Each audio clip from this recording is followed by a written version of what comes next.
আসসালামু আলাইকুম। তো আমাদের বাংলাদেশি ভাইদেরকে বলতাছি, দালালের খপ্পরে পড়িয়া যারা মাথা থাবড়াইতেছেন, থাবড়ায় কোনো লাভ নাই ভাই, ঠিক আছে? আপনারা চিন্তা ভাবনা না করিয়া মালয়েশিয়াতে ঢুকতেছেন। এই যে আপনার মালয়েশিয়া এয়ারপোর্টে হাজার হাজার লোক যেন আটকে রয়েছে, তাদেরকে যেন ছাড়তেছে না, কেন ছাড়তেছে না ভাই? মালয়েশিয়াতে কোম্পানিতে কোনো বিষয় লোকেই আনতেছে না ভাই।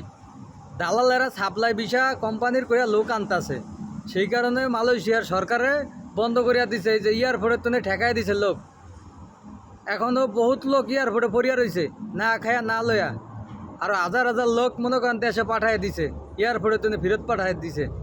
আপনারা ভাই না জানিয়া না হইয়া মালয়েশিয়াতে আইসা পড়েন দালালের কথা হইয়া। ভাই দালাল মনে করেন আপনারা কইব ভাই, মিথ্যা কথা কইব, বহুত কইব। তারপরও আপনারা না জানিয়া না হইয়া কেন আসেন? আগে জানবেন, খবর দেখেন, তারপর আসার চেষ্টা করেন। মালয়েশিয়াতে ভাই পরিস্থিতি খুবই খারাপ।